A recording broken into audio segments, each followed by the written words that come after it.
The chandeliers at Ashford Manor cast dancing shadows across the marble floors as I adjusted my pearl necklace one final time. At 59, I'd learned that true elegance whispers rather than shouts. My silver-gray hair was swept into an elegant chignon, and my navy Chanel dress spoke of refinement without ostentation. After all, today was my son Marcus's wedding day, a day that should have been filled with joy. I had arrived fashionably late, as was my custom. The ceremony had been beautiful, watching my only child marry his college sweetheart, Savannah Pierce. She was 26, blonde, and breathtakingly ambitious. Something about her smile never quite reached her eyes, but Marcus was smitten, and I had learned long ago that a mother's concerns often fall on deaf ears when love is involved. The reception was in full swing when I finally approached the newlyweds' table. The string quartet played softly in the background, and champagne flutes caught the light like liquid diamonds. I carried myself with the grace that had been drilled into me from childhood, back straight, chin high, steps measured and purposeful. "Congratulations, darling," I said warmly to Marcus, kissing his cheek. He looked handsome in his tuxedo, so much like his late father. "And Savannah, welcome to the family." That's when it happened. Savannah's eyes narrowed as she looked me up and down. "Oh, you're finally here." Her voice carried a tone I'd never heard her use before, sharp, condescending. "I was beginning to think you weren't coming to your own son's wedding." "Of course I would, miss." "Mother wanted to meet you," Savannah interrupted, gesturing toward a woman in an ostentatious gold dress dripping with diamonds. "She's been dying to see what kind of woman raised a son who can't even afford a proper ring." The comment stung, but I maintained my composure. Marcus shifted uncomfortably, but said nothing. My wedding gift to them had been subtle, a trust fund that would mature over time, not flashy jewelry or cars. "I'm sure your mother is lovely," I replied evenly. Savannah's laugh was like breaking glass. "She is. Unlike some people who show up to weddings looking like they can't afford better." Her eyes raked over my classic dress with disgust. "I mean, really, Marcus warned me you weren't exactly wealthy, but I expected you to at least try to look presentable at your son's wedding." The blood rushed to my cheeks, but I kept my voice steady. "I'm sorry if my appearance disappoints you, Savannah." "Oh, it does." She stood up, swaying slightly. Clearly she'd been enjoying the champagne. "In fact, let me give you something to remember this day by." Before I could react, Savannah grabbed a handful of the three-tiered wedding cake, vanilla with buttercream roses, and smashed it directly into my face. The cold frosting dripped down my cheek as gasps echoed around us. Conversation stopped. The string quartet faltered. "There," she said, loud enough for half the reception to hear. "Now you match your outfit, cheap and messy. I dare you to go talk to my mother now, you beggar. Maybe she'll give you some money for a better dress." The silence was deafening. I could feel every eye in the room on me as buttercream slid down my face and onto my pearls. Marcus sat frozen, his mouth agape. Several guests had their phones out, no doubt capturing this moment for social media immortality. I reached into my purse, withdrew a silk handkerchief, and began calmly wiping the cake from my face. My hands didn't shake. My voice, when I spoke, was perfectly controlled. "How thoughtful of you, dear," I said, dabbing at the corners of my mouth. "Though I must say, the cake is a bit sweet for my taste." That's when I heard it, a woman's voice from across the room, sharp and shocked. "Oh my God, that's Alicia Harlow. She owns Harlow Industries. She's worth $3 billion. The woman pointing at me was Victoria Ashford, whose family owned this very estate. We'd met at charity functions years ago, though I'd always kept a low profile about my wealth. The color drained from Savannah's face so quickly I thought she might faint. Around us, whispers erupted like wildfire. 3 billion. Harlow Industries, isn't that the steel empire? She just smashed cake in a billionaire's face. Did you see what she called her? Marcus finally found his voice. Savannah, what have you done? But I wasn't finished. I placed my hand gently on Savannah's shoulder, feeling her tremble beneath my touch. Enjoy your moment, darling, I whispered, loud enough only for her to hear. Some of us prefer to wait for ours. I kissed Marcus on the forehead, nodded politely to the stunned crowd, and walked out of the reception with my head held high, leaving behind a room full of shocked whispers and one very pale bride. As I drove home in my Bentley, I couldn't help but smile at the irony. My late husband had always said, "Never fight fire with fire, Alicia. Smother it with silk." Tonight, I'd been patient. But patience, I was about to discover, could be the sharpest weapon of all. Before we continue, I want to pause and speak directly to anyone listening who has ever felt overlooked, dismissed, or underestimated. If you've ever been told you're too old to start over, let me tell you, that's a lie.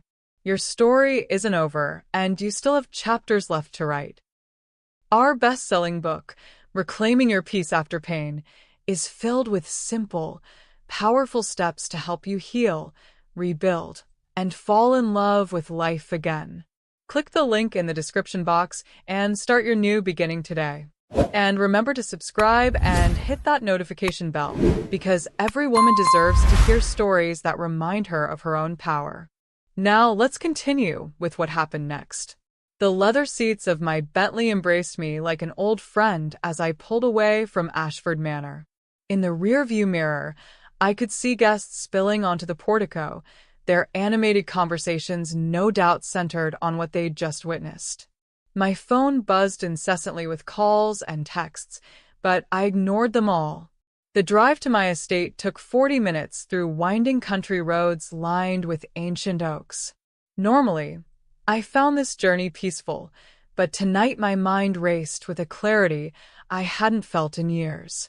The humiliation was still fresh.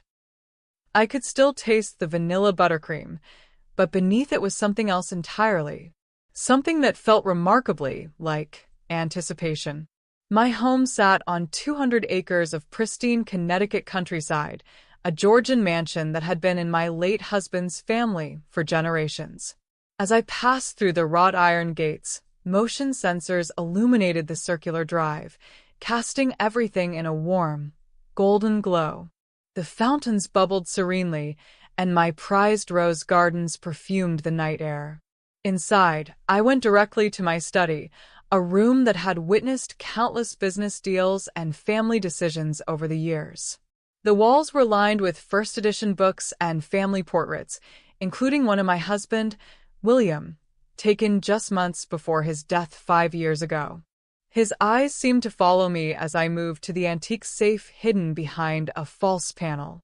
"Never fight fire with fire, Alicia," I whispered, repeating his favorite saying as I entered the combination. "Smother it with silk." The safe contained more than money or jewelry. Inside were documents that represented decades of careful planning, wills, trust documents, corporate holdings, insurance policies. Everything was meticulously organized in William's neat handwriting and my own careful annotations. I poured myself a glass of Dom Perignon, the same vintage served at the wedding, and settled into William's leather chair to review the family trust documents. Marcus was my only heir, but the trust had been structured with William's business acumen and my natural caution. There were clauses within clauses, protections built upon protections. As I read, my smile grew wider.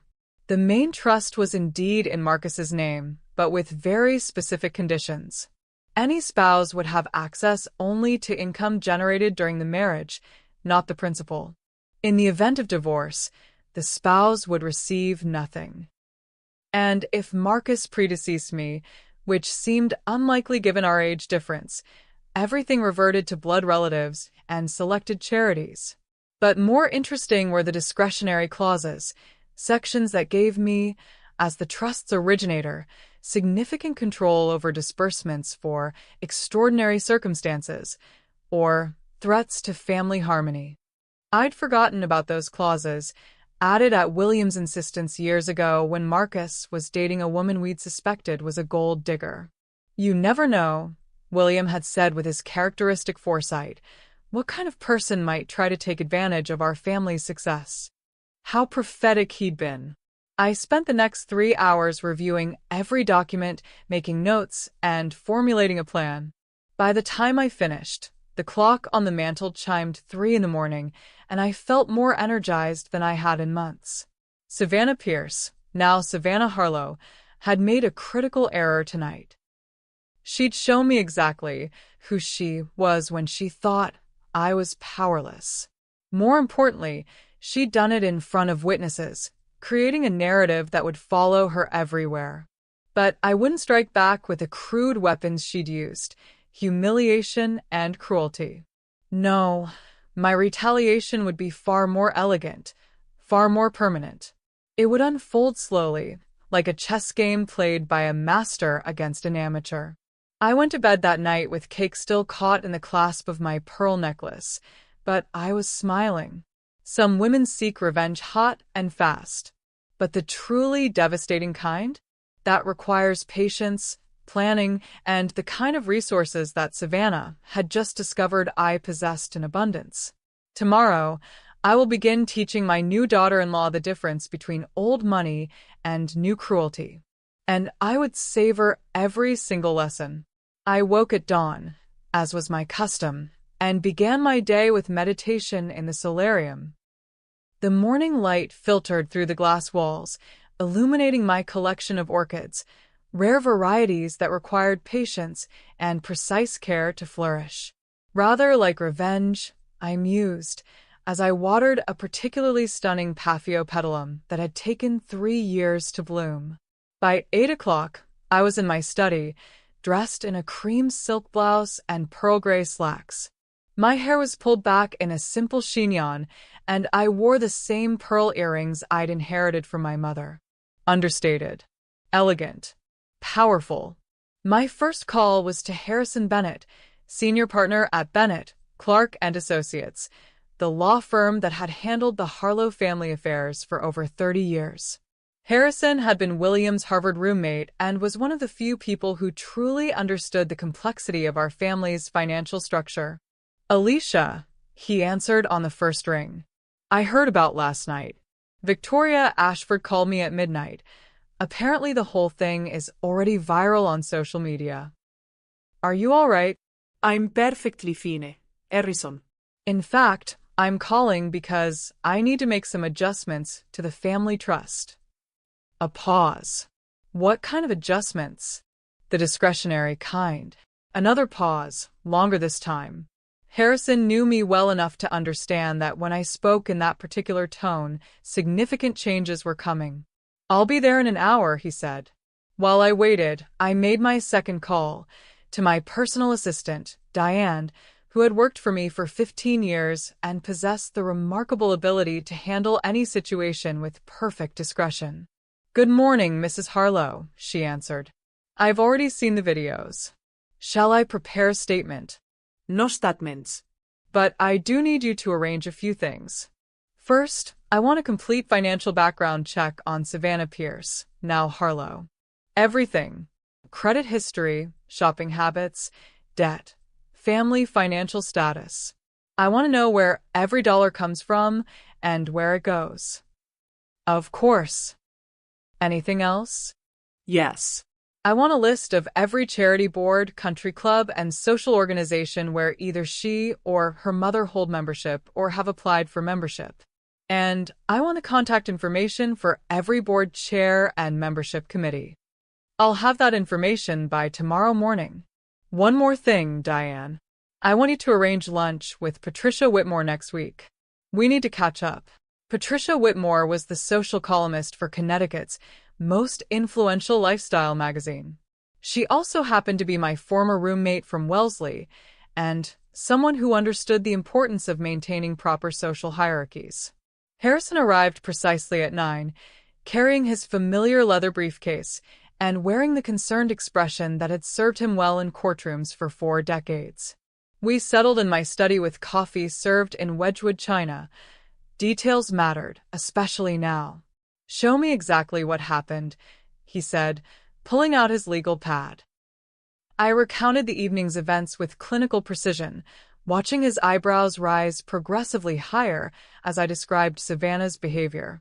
"And this was all witnessed," he asked, "by approximately 200 people, including several prominent families. Victoria Ashford, the Kensington clan, the Fairfax family. And, as you mentioned, it's apparently being shared online." Harrison leaned back in his chair. "What exactly do you want to do, Alicia?" I slid the trust documents across the mahogany desk. "I want to activate the discretionary protection clauses. All of them." He flipped through the pages, his legal mind processing the implications. "This would give you significant control over Marcus's inheritance. It would give me the ability to protect our family legacy from someone who has demonstrated a fundamental lack of respect for our values." "The threat to family harmony clause," he mused, reading from the document. "Yes, this could work. But, Alicia, this is nuclear. Once we implement these changes, there's no going back." I stood and walked to the window, looking out over my rose gardens where William and I had planned our future so many years ago. "Harrison, last night I was called a beggar by a woman who married my son for his presumed wealth. She humiliated me in front of our entire social circle because she thought I was powerless to respond. That wasn't just an insult, it was a declaration of war. And you intend to win it." I turned back to face him. "I intend to teach her that in war, the person with the most to lose is rarely the one with the most power." For the next 2 hours, we restructured the family trust with surgical precision. Every disbursement would now require my approval. Marcus would still have access to his trust income, a substantial amount that would allow him to live very comfortably, but any major purchases, investments, or gifts would need my consent. More importantly, we added specific clauses regarding spousal conduct. Any behavior that could be deemed detrimental to the family reputation or contrary to family values could result in reduced distributions or complete suspension of trust benefits. "This is remarkably thorough," Harrison said as he prepared the final documents for my signature. "And perfectly legal." William was brilliant when he insisted on these protective measures. I signed each document with my Mont Blanc pen, the same one I'd used to sign my first business contract 30 years ago. With each signature, I felt a sense of satisfaction that was almost intoxicating. "One more thing," I said as Harrison prepared to leave. "I want these changes to be confidential for now. Marcus doesn't need to know unless circumstances require it." "Understood. Though I should warn you, Savannah will likely discover them eventually, especially if she tries to access any significant funds." I smiled, an expression that had once made competitors in the steel industry very nervous. "Let her try. Some lessons are best learned through experience." After Harrison left, I sat in my study savoring the morning's work. Phase 1 was complete.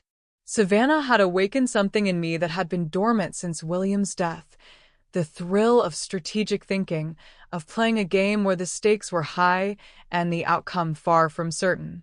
I poured myself a cup of Earl Grey and took it to my private terrace, where I could see the entire estate spread before me.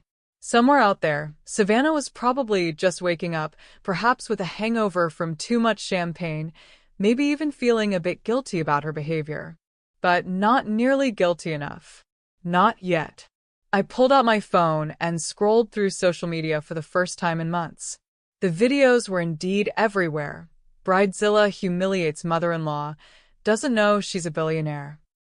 The comments were brutal, but not in the way Savannah had intended. That poor woman handled it with such grace. Imagine being that cruel to your husband's mother on your wedding day. Money can't buy class, but it can certainly expose the lack of it. I smiled and put my phone away. The court of public opinion had already begun its deliberation. Now it was time to let the jury reach its verdict. 3 weeks passed before I made my next move. During that time, I maintained my usual routine: morning meditation, afternoon tea in the garden, evening reading in the library. To any observer, I appeared to be the same dignified widow I'd been before the wedding. But beneath the serene surface, I was gathering information and plotting with the patience of a master strategist. Diane's research had been thorough and illuminating. Savannah Pierce came from a middle-class family in Ohio. Her father was a regional insurance manager, her mother a real estate agent. They were comfortable, but far from wealthy. Savannah herself had accumulated significant credit card debt during college and had been working as a marketing coordinator before meeting Marcus at a gallery opening 2 years ago. More interesting were her recent spending patterns. In the months leading up to the wedding, she'd been purchasing items well beyond her means: designer handbags, luxury spa treatments, expensive jewelry. She was clearly anticipating access to what she believed would be Marcus's inheritance. The irony was delicious. My opportunity came on a Thursday afternoon when Marcus called to invite me to lunch. We met at the Ocean View Club, our family's preferred restaurant for 3 generations. The dining room overlooked Long Island Sound, and on clear days like this one, the water sparkled like scattered diamonds.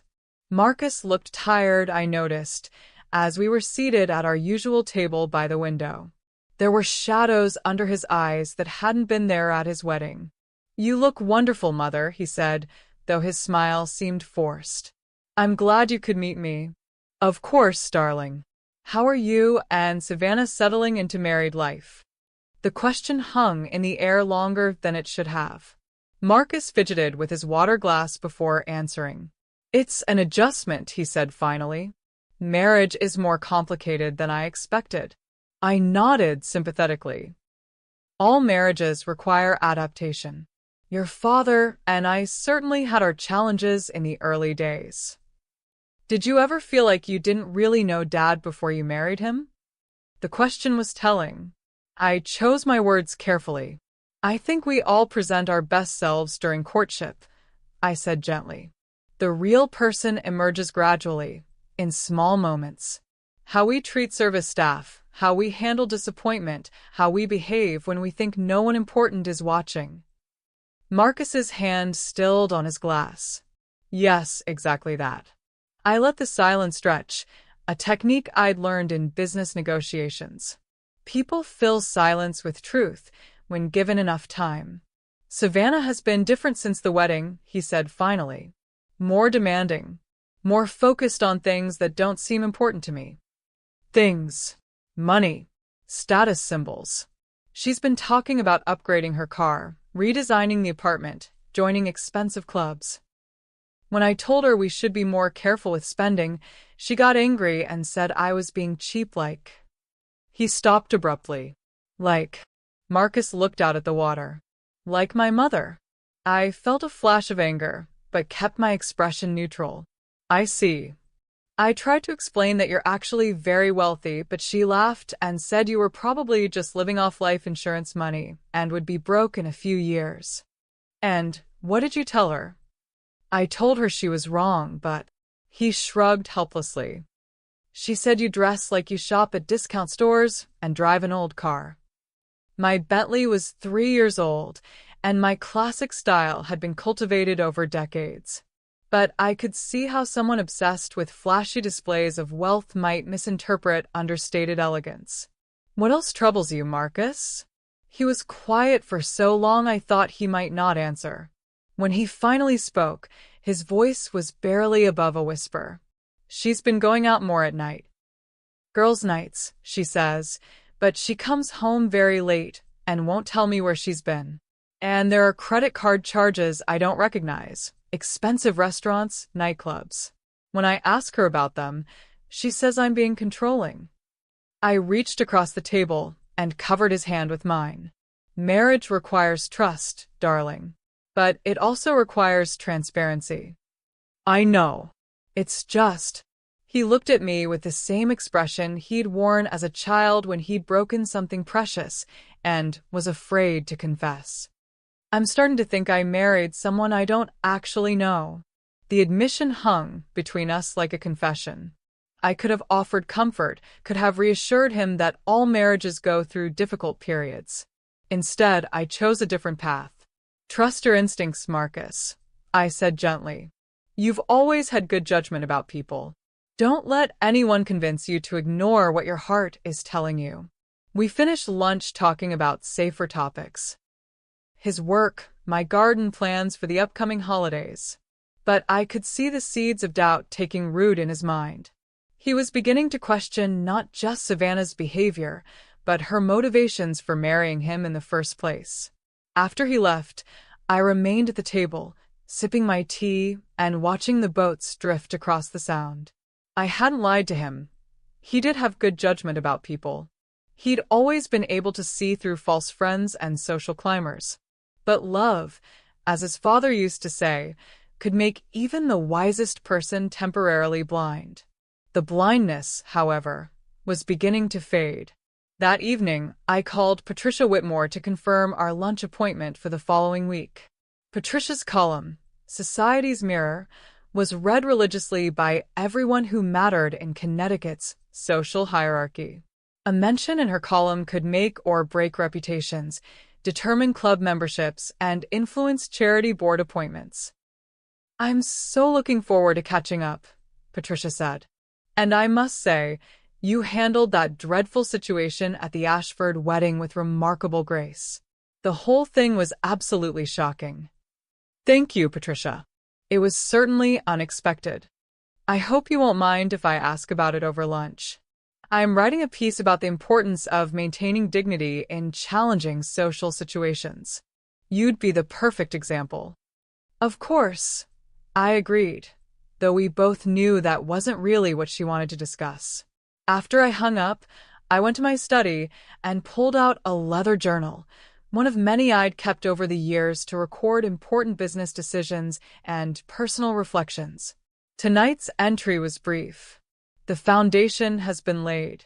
Marcus is beginning to see the truth on his own, which is far more powerful than any revelation I could provide. Some truths must be discovered, not told. Patience remains my greatest weapon. I closed the journal and placed it back in the drawer, next to similar volumes dating back to my early days in business. Each one documented the careful planning and strategic thinking that had helped build the Harlow fortune. This journal, I suspected, would contain the most satisfying campaign of all. Patricia Whitmore hadn't changed much in the 30 years since our Wellesley days. Her auburn hair was now professionally colored to hide the gray, and her figure was maintained through twice-weekly Pilates sessions, but her sharp eyes and sharper instincts remained exactly as I remembered. We met at Le Bernardin in Manhattan, a neutral location where we could speak freely without running into Connecticut social circles. Patricia ordered the Dover sole. I chose the lobster salad. We caught up on mutual friends and family news over the first course, but I could see her journalistic instincts stirring beneath her pleasant smile. Now then, she said as our entrees arrived, tell me about this daughter-in-law of yours. Savannah is spirited, I said carefully, echoing the same measured tone I'd used with Marcus. She has very strong opinions about how things should be done. Patricia leaned forward. Alicia, I've known you for 3 decades. You don't do anything without careful consideration, including agreeing to this lunch. What's really going on? I smiled at her directness. It was one of the qualities that had made her such a successful columnist.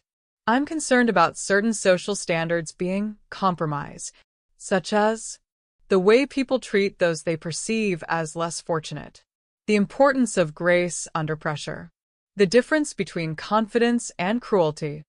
Patricia's pen moved across her notepad with practiced ease. Are we talking about anyone in particular?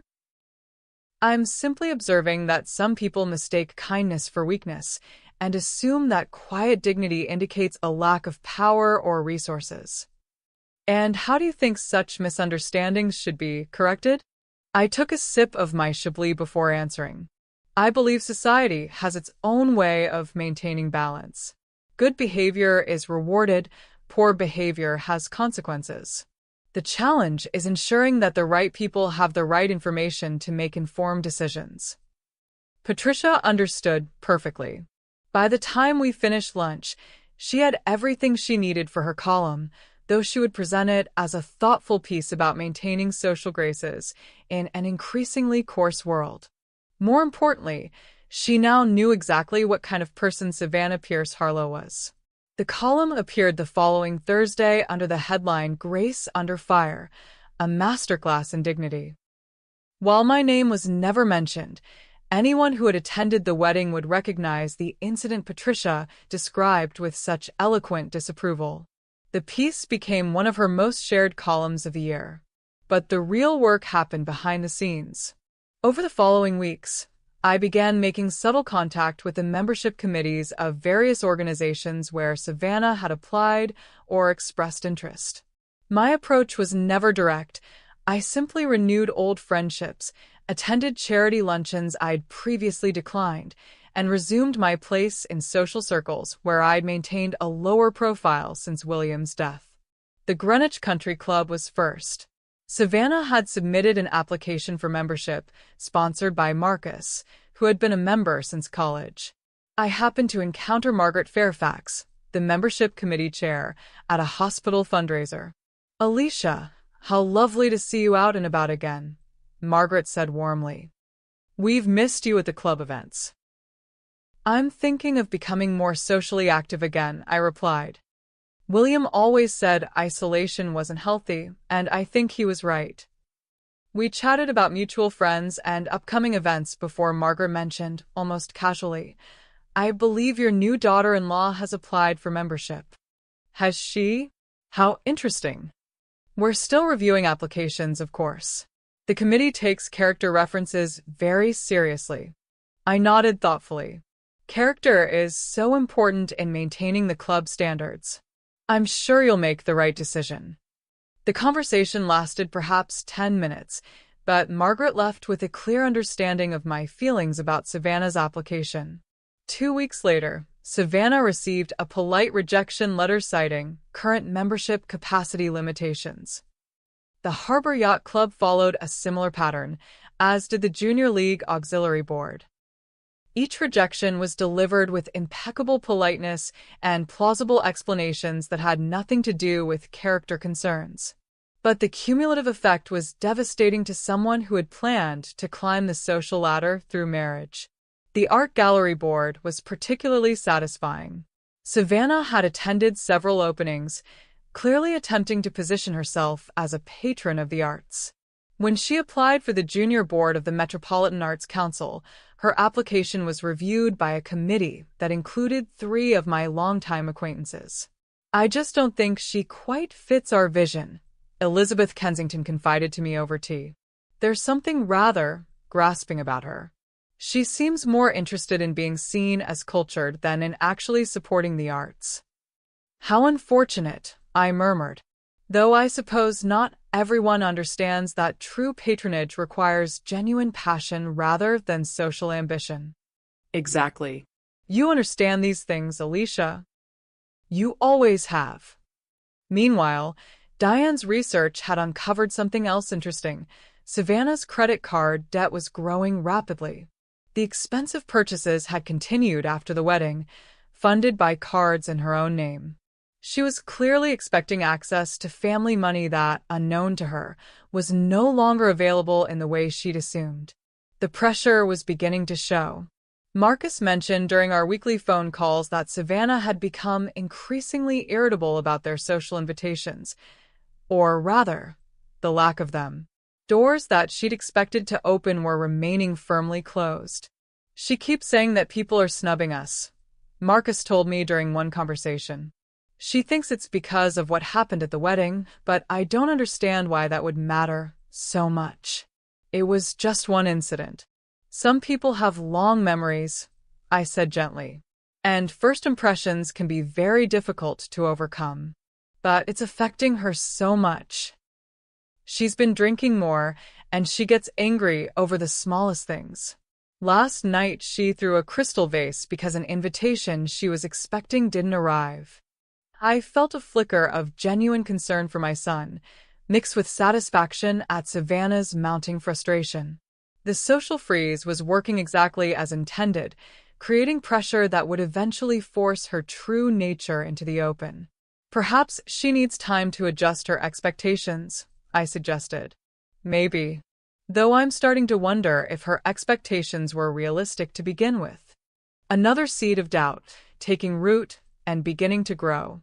That evening, I stood on my terrace with a glass of wine, watching the sunset paint the sky in shades of rose and gold. In the distance, I could see the lights of the yacht club where Savannah would never be welcome, the country club where she would never play tennis, the social circles where she would forever remain an outsider. Some people mistake kindness for weakness, I thought, remembering my conversation with Patricia. But they rarely make that mistake twice. The first phase of my campaign was complete. Savannah's social ambitions lay in ruins, her expectations shattered against the invisible but impenetrable barriers of old money and established relationships. But I was far from finished. True revenge, like fine wine, required time to reach its full potential. And I had all the time in the world.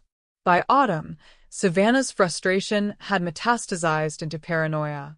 Marcus reported that she'd become obsessed with social media, constantly monitoring who was attending events she hadn't been invited to, screenshotting photos of gatherings she'd been excluded from.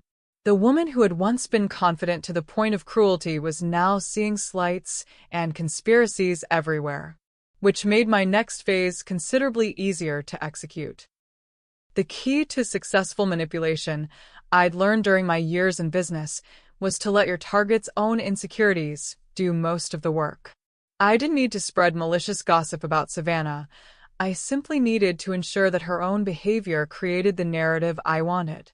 It began with Ashley Morrison, a 24-year-old socialite whose primary occupation was lunch and whose greatest talent was gossip.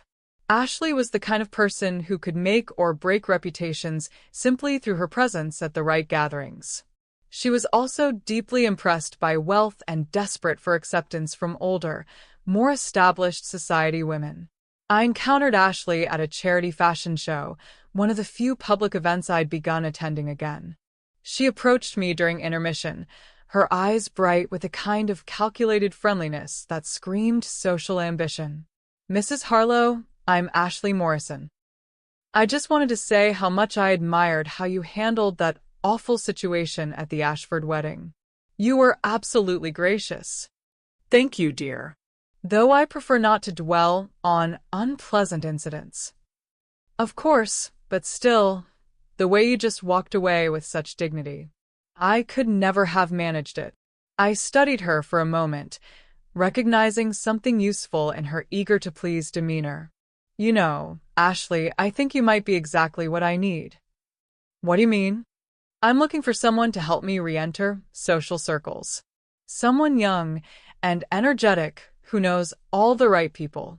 Would you be interested in coordinating some small gatherings for me? Nothing elaborate, just intimate dinner parties for interesting people." Ashley's face lit up like Christmas morning. The chance to plan events for Alicia Harlow, to be associated with one of Connecticut's wealthiest families, was beyond her wildest social climbing dreams. "I would be honored," she breathed. "Wonderful. We'll start with something small next month. Perhaps 8 people, just a quiet dinner party to celebrate my return to entertaining." What Ashley didn't realize was that she was about to become my most effective weapon against Savannah. The dinner party was held 3 weeks later in my dining room, illuminated by Waterford crystal chandeliers and set with spode china that had been in William's family for generations. The guest list was carefully curated, 6 people who mattered in Connecticut society, plus Ashley and myself. Conversation flowed as smoothly as the Dom Perignon, and by the 3rd course, I had steered the discussion exactly where I wanted it. "I must say, Alicia," commented Victoria Ashford, "it's wonderful to have you entertaining again. We've missed your gatherings." "Thank you, Victoria. I've missed them too. Though I must admit, I'm being more selective about my guest list these days. Oh. This from Caroline Pemberton, whose husband sat on half the charity boards in the state. I've learned that not everyone appreciates the subtleties of proper social interaction, I said with a slight smile. Some people seem to think that marriage into a family automatically grants them access to all social privileges, regardless of their behavior. Ashley leaned forward eagerly. Are you talking about people who don't understand social etiquette? Precisely. For instance, there are those who assume that loud criticism of others will somehow elevate their own status, or who mistake aggression for confidence. The table murmured agreement. These were people who had been raised on the principles of discretion and grace, the kind of behavior Savannah had violated so spectacularly. It's particularly sad, I continued, when someone is clearly out of their depth but refuses to learn from those who could help them. Pride, I suppose, prevents them from accepting guidance. How exhausting that must be for the family, Caroline observed. Indeed. Though one hopes that time and experience will provide the education that upbringing apparently didn't. By the end of the evening, Ashley was practically vibrating with excitement. She'd been included in an intimate gathering of Connecticut's elite, had heard delicious gossip about unnamed but clearly identifiable people, and had been positioned as my unofficial social coordinator. More importantly, she now had stories to tell. Over the following weeks, Ashley became my unwitting ambassador, spreading carefully crafted narratives about exclusivity, social standards, and the importance of proper behavior. She began hosting her own gatherings, smaller affairs where she could share insider knowledge about why certain people were no longer welcome in certain circles. By the end of the evening, Ashley was practically vibrating with excitement.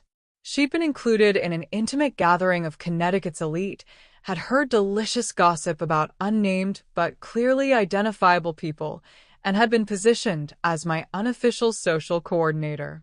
More importantly, she now had stories to tell.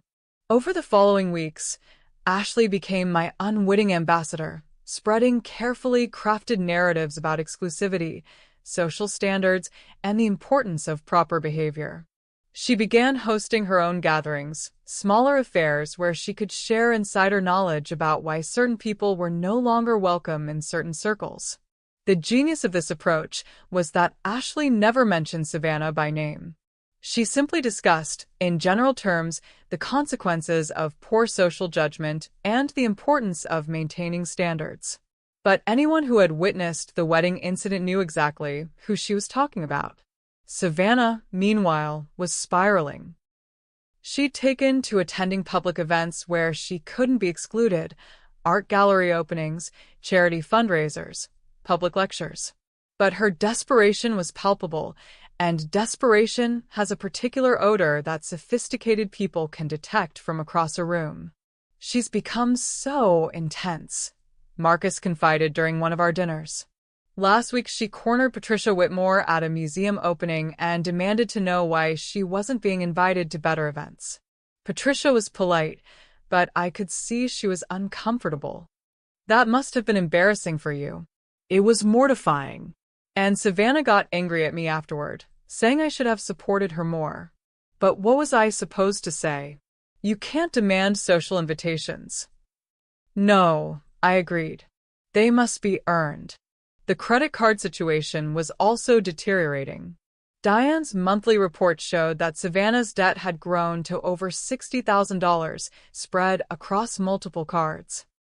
She was maintaining her lifestyle through borrowing, clearly expecting that access to family money would eventually solve her problems.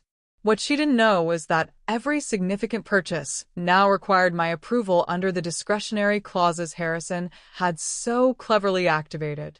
When she applied for a joint credit card with Marcus, the application was denied due to the trust's restrictions on family debt obligations. I don't understand, Marcus told me after another tense conversation with his wife. The bank said something about trust provisions preventing joint financial obligations. What does that mean?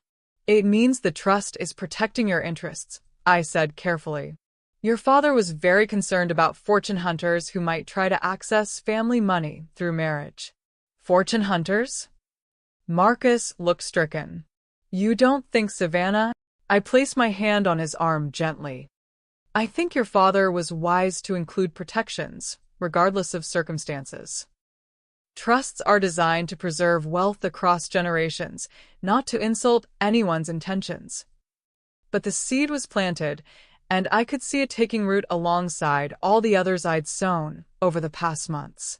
The final piece of this phase came together at Thanksgiving. Savannah had been planning an elaborate dinner party to showcase her role as the newest Harlow family hostess. She'd sent invitations to all the right people, ordered expensive flowers and catering, and planned a menu that would have impressed a five-star restaurant. The problem was almost no one came. Marcus called me the day after Thanksgiving, his voice hollow with embarrassment. Mother, I don't know what happened. We had RSVPs from 20 people, but only 6 showed up. Savannah spent thousands of dollars on that dinner, and we ended up with enough food for an army and almost no guests. Perhaps people had other commitments, I suggested gently. But they confirmed they were coming. Some of them didn't even call to cancel. They just didn't show up. Savannah was humiliated. She's been in our bedroom crying for 2 days. I felt a moment of something that might have been sympathy, quickly replaced by the memory of buttercream frosting dripping down my face. I'm sorry it was such a disappointment, darling. She keeps saying that people are deliberately avoiding us, that there's some kind of conspiracy against her. But that's crazy, right? People don't actually do things like that. The innocence in his voice was heartbreaking. My son had been raised with privilege, but also with kindness. He simply couldn't fathom the intricate social warfare that his mother had mastered over decades in business and society. People can be unpredictable, I said diplomatically. Perhaps next time a smaller, more intimate gathering would be better. But we both knew there wouldn't be a next time. Savannah's reputation as a hostess was finished before it had really begun, destroyed by her own behavior and my careful orchestration of consequences. That night, I sat in my study reviewing Diane's latest report on Savannah's activities. The picture it painted was of a woman increasingly isolated, increasingly desperate, and increasingly prone to public displays of frustration that only further damaged her reputation. The social freeze was complete. Savannah had been effectively exiled from the circles she'd hoped to conquer, not through any dramatic confrontation, but through the quiet, inexorable pressure of disapproval and exclusion. But I wasn't finished. Isolation was just the beginning. The next phase would require Savannah to destroy herself completely, and I wouldn't have to lift a finger to make it happen. Some lessons, after all, could only be taught through experience. December brought the first real test of my carefully laid plans. Savannah, desperate to understand why her social ambitions had crumbled so completely, hired a lawyer to investigate her legal rights as a Harlow family member. It was exactly the move I'd been anticipating, and the one that would expose just how little power she actually possessed. The lawyer she chose was Jonathan Morse, a mid-tier attorney who specialized in matrimonial law and had a reputation for aggressive tactics. Not the kind of sophisticated legal mind who would understand the subtle complexities of family trust structures, but exactly the type who would give Savannah the answers she wanted to hear, at least initially. Marcus called me on a Tuesday morning, his voice tight with stress. Mother, Savannah has hired a lawyer. She wants to understand her rights regarding the family trust. That's certainly her prerogative, I said calmly, though my heart was racing with anticipation. What exactly is she hoping to learn? She believes that you've somehow blocked her access to family money. William's trust is ironclad, and every provision was legally sound when implemented. How long will the review take? I've sent him the relevant documents. Based on what I've provided, I'd estimate he'll need about a week to realize his client has no legal standing whatsoever. And then, Then he'll have to deliver some very disappointing news. I felt a familiar surge of satisfaction. The trust that William had so carefully structured was about to prove its worth in ways neither of us had fully anticipated. The revelation came on a Friday afternoon. Marcus arrived at my house unannounced, looking haggard and defeated. I found him standing in my foyer, still wearing his coat, staring at the family portrait that dominated the entrance hall. "She knows," he said without preamble. "Knows what, darling?" "About the trust. About the restrictions. About all of it." I led him to the library, where a fire was crackling in the marble fireplace. He slumped into William's old leather chair and buried his face in his hands. "Tell me what happened," I said gently. "Her lawyer called this morning. Apparently, the trust is structured so that spouses have virtually no rights to family assets. She can't access the principal, can't make major financial decisions, can't even co-sign for significant loans without your approval. Your father was very thorough in protecting the family legacy." Marcus looked up at me with eyes that reminded me painfully of William's. "But it's more than that, isn't it? The discretionary clauses, they give you control over almost everything. If you decided I was making poor choices, you could essentially cut off all family support." I chose my words carefully. The trust was designed to protect against threats to family harmony and reputation. Your father believed that preserving our values was as important as preserving our wealth. And you think Savannah threatens those values? It wasn't a question. Marcus had finally connected all the dots I'd been laying out for months. "I think your father would have had serious concerns about someone who publicly humiliated his wife and called her a beggar." Marcus flinched, as if I'd slapped him. "You've known all along about the restrictions, about what it would mean for her. You've been watching her fail, knowing she had no real access to family money. I've been protecting what your father spent his lifetime building. By destroying my marriage, the accusation hung between us like a sword." For a moment, I felt a flicker of doubt, a maternal instinct to comfort my son regardless of the cost. Then I remembered the taste of vanilla buttercream and the sound of laughter as I walked away from my own son's wedding with my dignity in ruins. "Your marriage is destroying itself," I said quietly. "I'm simply ensuring that when it does, our family's legacy remains intact." Marcus stared at me for a long moment, and I could see him processing everything: the social rejections, the financial restrictions, the carefully orchestrated isolation of his wife. "She accused me of knowing," he said finally, "of being part of some conspiracy against her. When I told her I had no idea about the trust provisions, she called me a liar." "What did you tell her?" "The truth.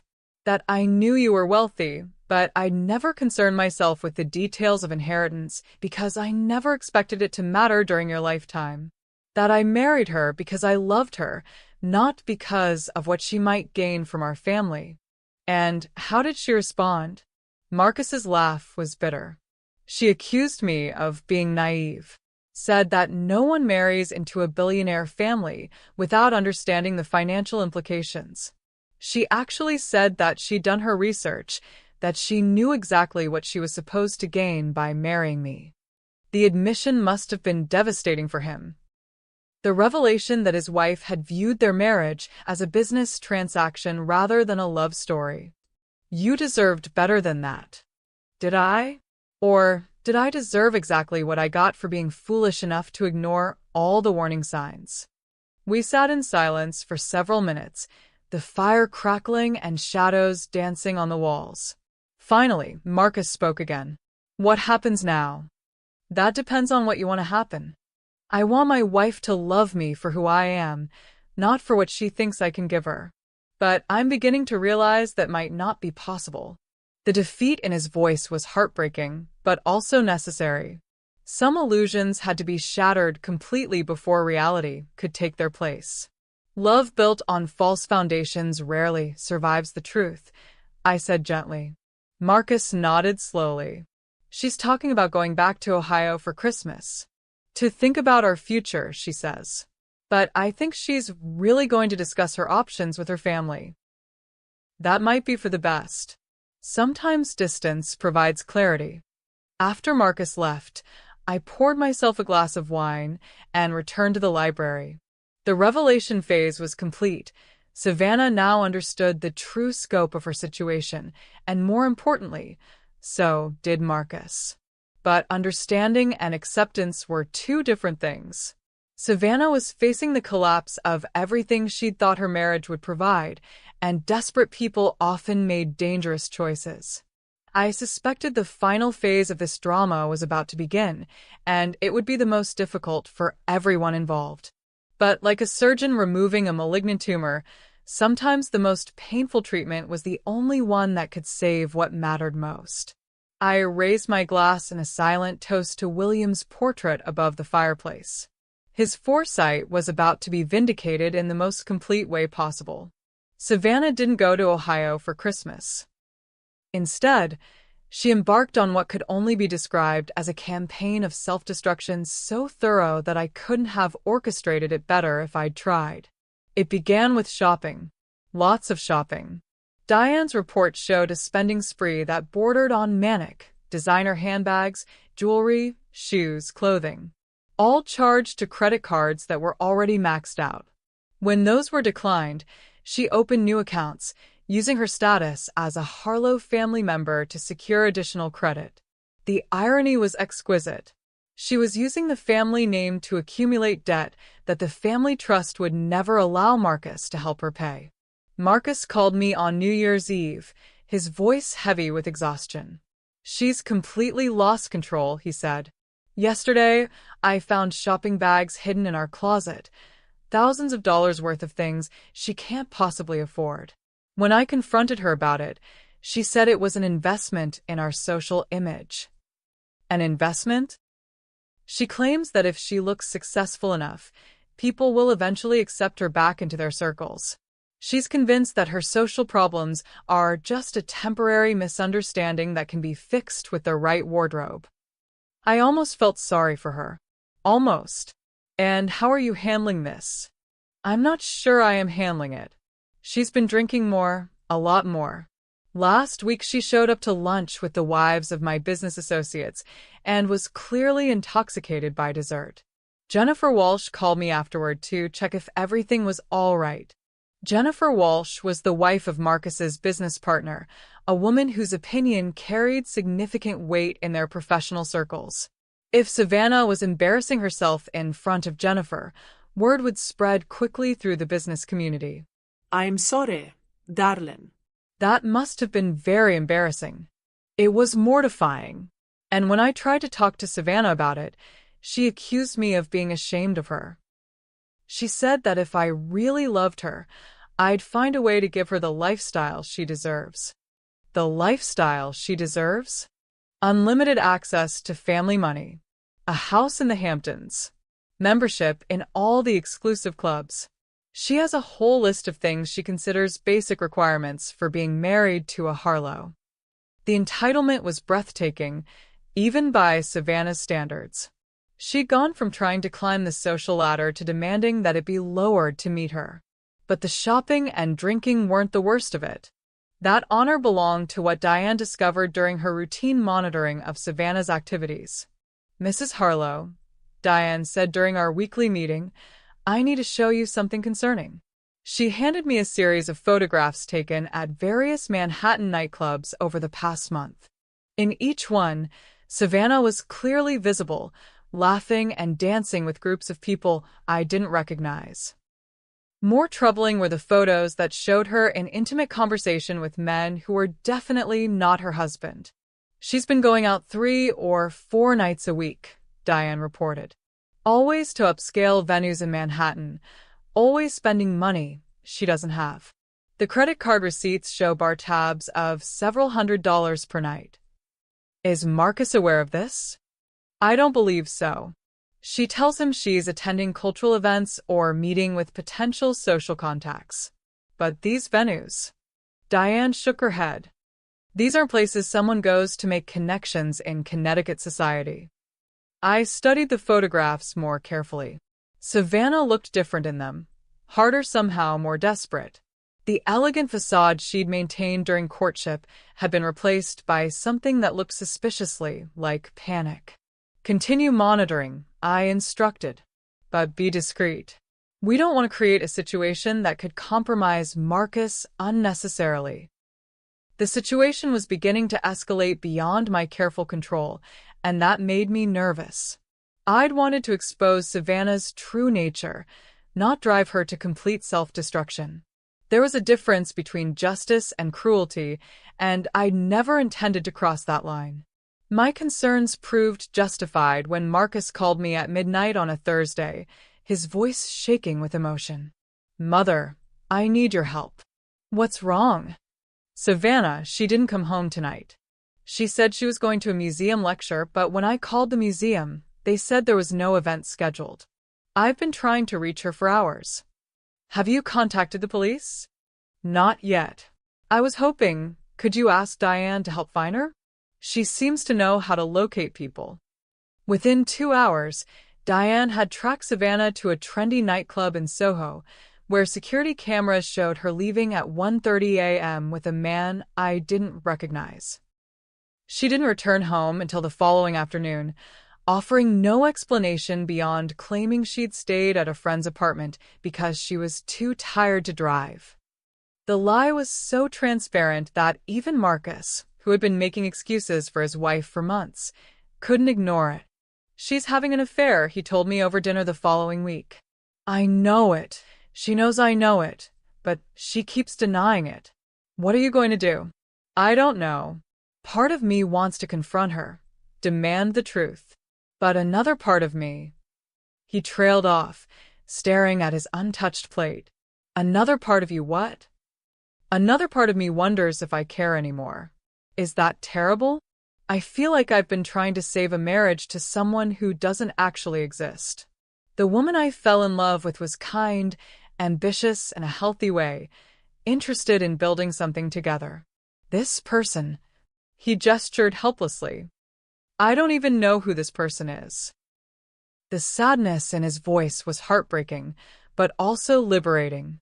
Marcus was finally ready to see the truth that had been obvious to everyone else for months. "People show us who they really are when they're under pressure," I said gently. "Perhaps this is simply who Savannah has always been, and you're seeing it clearly for the first time." "Then I've made a terrible mistake." "Not a mistake, darling. A learning experience. The question now is what you're going to do with what you've learned." "Not a mistake, darling. A learning experience. The question now is what you're going to do with what you've learned." But Marcus wasn't ready to answer that question yet. Like many people faced with the collapse of their fundamental assumptions, he needed more time to process the reality of his situation. Savannah, meanwhile, was providing him with plenty of additional evidence to consider. The following weekend, she attended a charity gala without him, claiming he was too busy with work to accompany her. According to Ashley Morrison's breathless report, delivered during one of our regular coffee meetings, Savannah had consumed too much champagne and made a scene when she wasn't seated at one of the premium tables. She actually approached Mrs. Pemberton and demanded to know why she wasn't considered worthy of better placement, Ashley whispered with barely contained glee. Mrs. Pemberton was mortified. Security had to escort her out. The incident would be reported in Patricia Whitmore's column the following week, though Savannah's name would be discreetly omitted. But everyone who mattered would know exactly who had violated such basic social protocols. By February, Savannah's public behavior had become so erratic that people were beginning to whisper about intervention and mental health concerns. The irony wasn't lost on me. In trying to force her way into society's upper echelons, she'd made herself a cautionary tale about the dangers of social climbing without substance. But I took no pleasure in watching her spiral. What had begun as measured justice had become something uglier, more desperate. Savannah was destroying herself with a thoroughness that exceeded even my most ambitious plans for revenge. Perhaps it was time to consider mercy. Or perhaps it was already too late for such considerations. The end came, as these things often do, at the most public possible moment. It was the annual Heart Foundation Gala at the Waldorf Astoria, Connecticut's premier charity event of the spring social season. I had purchased a table, as I did every year, and invited carefully selected companions, Victoria Ashford, the Kensington family, and several other pillars of proper society. Marcus had declined to attend, citing work commitments, though I suspected he simply couldn't bear the thought of managing Savannah's behavior at such a high-profile event. Savannah, however, had other plans. I was enjoying the cocktail reception, discussing the evening's auction items with Victoria, when I spotted her across the room. She was wearing a dress that probably cost more than most people's monthly salary, red silk, figure-hugging, with jewelry that sparkled under the chandeliers. Beautiful, certainly, but entirely inappropriate for a charity gala where understatement was the highest form of elegance. "Is that your daughter-in-law?" Victoria asked, following my gaze. "Yes, it is." "She looks determined." That was one way to put it. Savannah was moving through the crowd with the focused intensity of someone on a mission, her smile too bright, her laugh too loud. I could see the subtle shifts as people noticed her approach, the way conversations faltered, how groups seemed to close ranks almost imperceptibly. She made her way to our group with the inevitability of a force of nature.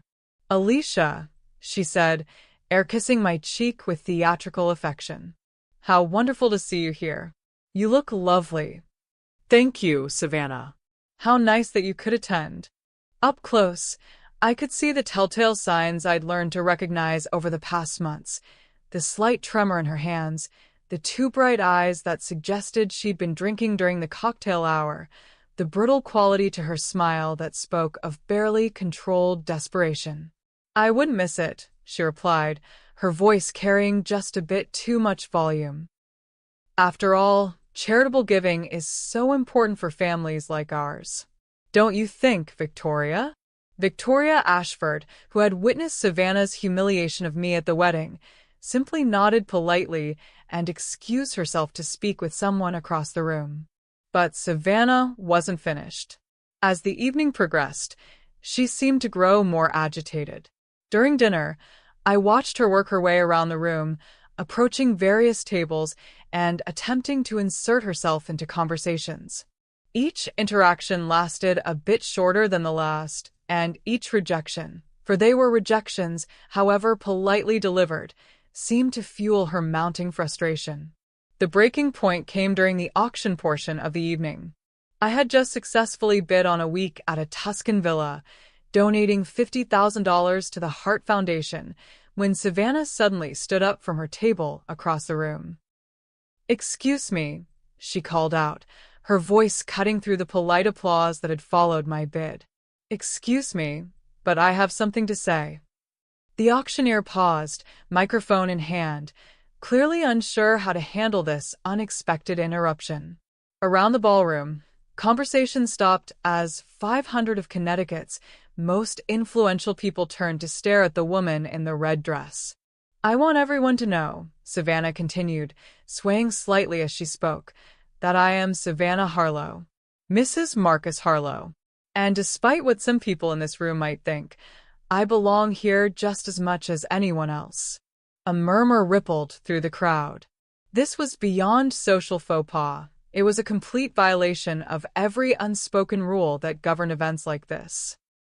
"Furthermore," she said, her voice growing louder and more slurred, "I'm tired of being treated like some kind of social pariah just because certain people," her eyes found mine across the room, "can't accept that their sons have grown up and made their own choices about who to marry."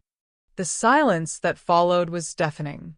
I could feel every eye in the room shifting between Savannah and me, waiting to see how this unprecedented scene would unfold. I stood up slowly, smoothing my navy Armani gown, and walked calmly to the podium where the auctioneer stood frozen. Without asking permission, I took the microphone from his hand. "Thank you, Savannah," I said, my voice carrying clearly through the sound system. I appreciate your passion for family relationships. A few nervous chuckles from the audience. But if I may, I continued, I'd like to remind everyone why we're here tonight.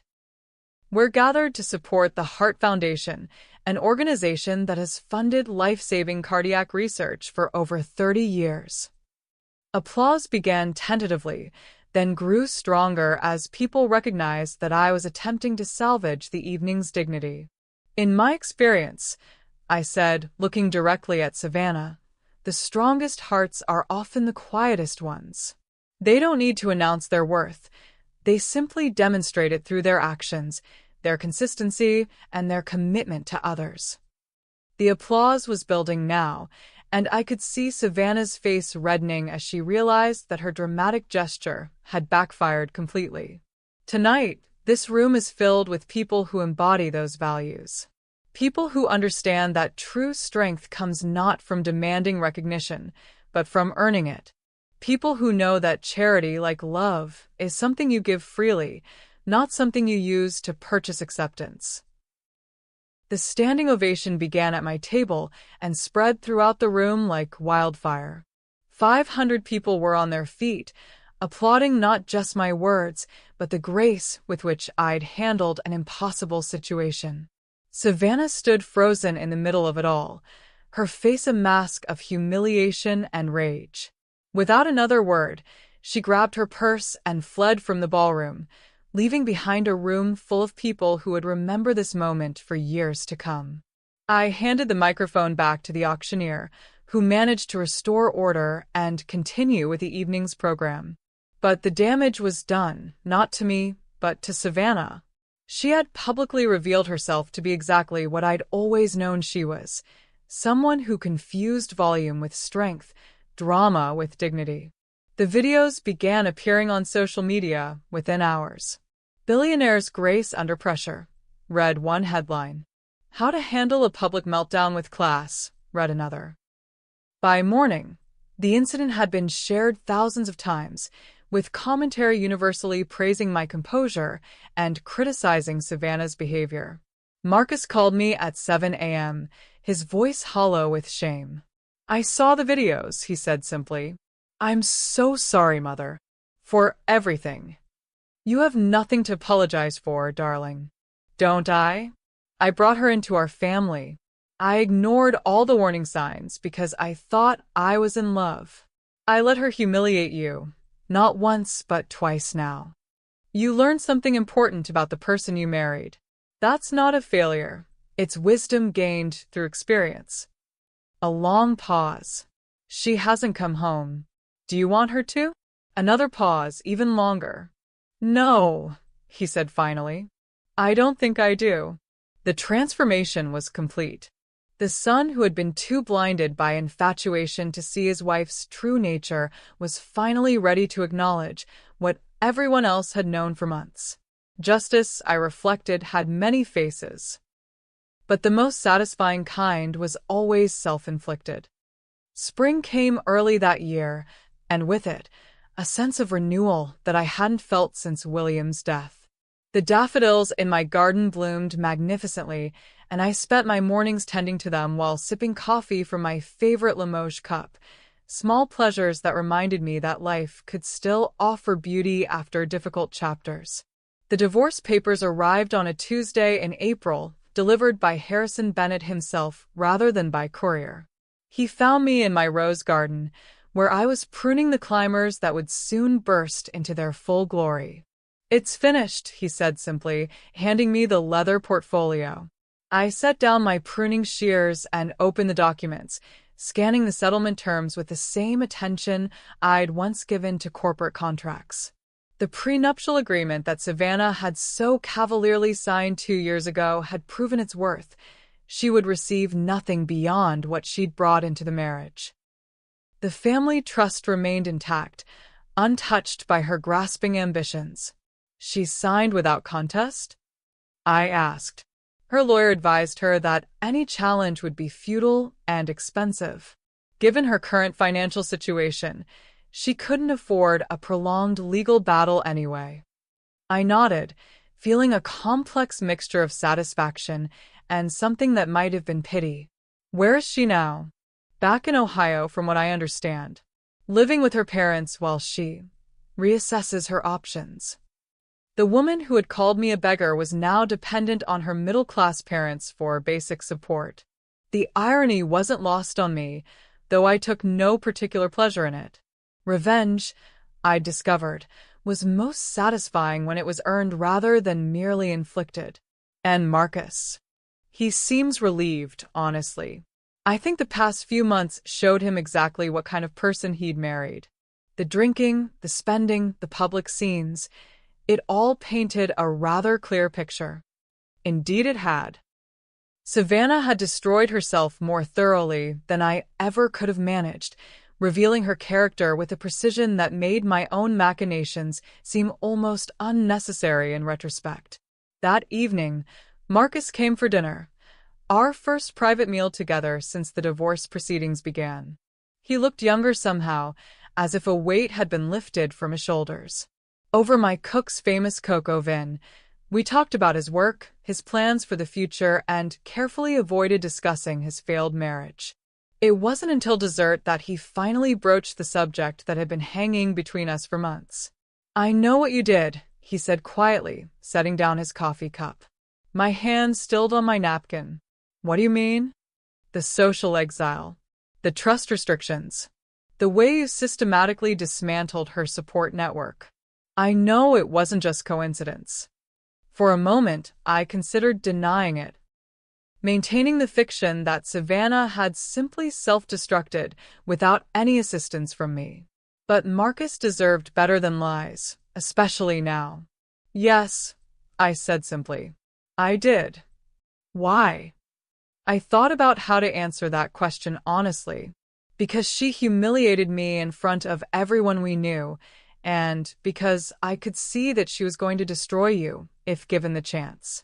Because sometimes mothers have to protect their children from their own poor judgment. Marcus was quiet for a long time, staring out the window at the twilight settling over the garden. "I should be angry with you," he said finally. "Yes, you probably should. But I'm not. Because you were right about her. About everything." Relief flooded through me, relief that my son could forgive my manipulation, that he understood why I'd felt compelled to act. "I never wanted to hurt you, Marcus. I only wanted to protect what matters most." "I know. And I understand why you felt you had to do it that way. If you'd simply told me your concerns, I would have defended her. I had to see the truth for myself. Your father always said that the most important lessons can't be taught, they have to be experienced." Marcus smiled sadly. He was right about a lot of things, wasn't he? Including the trust provisions. I used to think they were paranoid, but now you understand that protecting a legacy isn't just about money. It's about values, character, the kind of people we allow into our inner circle. We finished dinner in comfortable silence, two people who had weathered a storm and emerged with their relationship not just intact but stronger. As Marcus prepared to leave, he paused at the door. "What will you do now?" he asked. "What do you mean?" "You've spent months orchestrating Savannah's downfall. Now that it's over, what's next for the mastermind?" I laughed at his description. "I think I'll return to what I do best, being your mother and enjoying my garden. Though perhaps with a bit more appreciation for both." After he left, I walked through my house, turning off lights and checking locks, the simple domestic rituals that marked the end of another day. In my study, I paused before William's portrait, as I did every night. "She called me a beggar," I whispered to his painted image. But in the end, she was the one left with nothing. I opened the leather journal, where I'd been recording this strange chapter of my life, and wrote the final entry. Justice served. Legacy protected. Family restored. Some battles are won not through force, but through patience and the simple act of allowing people to reveal their true nature. Savannah Pierce destroyed herself more completely than I ever could have managed, I simply provided the stage for her performance. I closed the journal and placed it in the drawer next to the others, volumes that chronicled business victories, personal triumphs, and the gradual building of a life worth protecting. This particular story would stand as a reminder that sometimes the greatest victories come not from what we build, but from what we preserve. 6 months later, I received an invitation that made me smile. Marcus was engaged again, this time to Sarah Chin, a pediatric surgeon he'd met at a medical charity fundraiser. She was intelligent, accomplished in her own right, and most importantly, she treated others with the kind of genuine kindness that couldn't be faked or taught. When I met her for the first time over lunch at the country club, she thanked me for raising such a thoughtful son and apologized for being nervous about meeting the legendary Alicia Harlow. Legendary? I asked, amused. Marcus told me you're the strongest woman he knows, she said simply. Someone who protects the people she loves without compromise. I liked her immediately. Their wedding was a smaller affair than Marcus's first. Only family and close friends, held in the garden of my estate among the roses that William and I had planted decades ago. Sarah wore a simple but elegant dress and her grandmother's pearls, and when she promised to love and honor my son, I believed every word. There was no cake incident this time. Just two people who genuinely loved each other, surrounded by people who genuinely loved them. As I watched them exchange vows under the rose arbor, I thought about the different paths that had led to this moment. Savannah's cruelty had taught Marcus to value genuine kindness. Her greed had shown him the importance of finding someone who loved him for himself rather than his bank account. Her public meltdowns had demonstrated the value of grace under pressure. In destroying herself, she had inadvertently led him to exactly the kind of woman he deserved. The irony was perfect. During the reception, as I watched Marcus and Sarah dance to the same song he and Savannah had chosen for their first dance, I felt a profound sense of completion. The wound that had been opened on that terrible night 2 years ago had finally healed, leaving behind not a scar but wisdom. Later that evening, after the guests had gone home and the newlyweds had left for their honeymoon in Tuscany, I sat alone in my garden with a glass of champagne. The roses were in full bloom, their fragrance perfuming the warm summer air, and the stars were brilliant overhead. My phone buzzed with a text message from an unknown number. I hope you're happy with what you've done. You destroyed my life. Savannah. Even now, unable to accept responsibility for her own choices. I deleted the message without responding and put my phone away. Some people never learn that actions have consequences, that character determines destiny, that the seeds we plant inevitably determine the harvest we reap.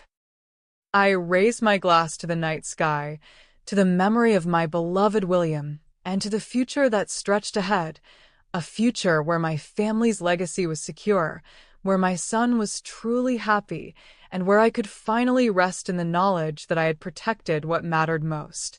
To patience, I whispered into the darkness. And to the understanding that the best revenge isn't always dramatic, sometimes it's simply allowing people to become exactly who they've always been. The roses nodded in the gentle breeze, and somewhere in the distance, an owl called out across the estate that had witnessed so much history, so much love, and so much carefully orchestrated justice. I finished my champagne and went inside, turning off the lights one by one until only the stars remained to witness the perfect ending to an imperfect story. After all, some chapters close themselves. And that, beautiful souls, is how I learned that true power isn't about fighting back. It's about having the patience to let others reveal who they really are. If this story resonated with you, if you've ever faced someone who underestimated your strength or tried to diminish your worth, remember this: your story isn't over. You have more chapters to write, more victories to claim, and more wisdom to gain. Don't forget to subscribe and hit that notification bell, because every woman deserves to remember her own power. Share this story with someone who needs to hear it. And remember, sometimes the best revenge is simply becoming the person they never believed you could be.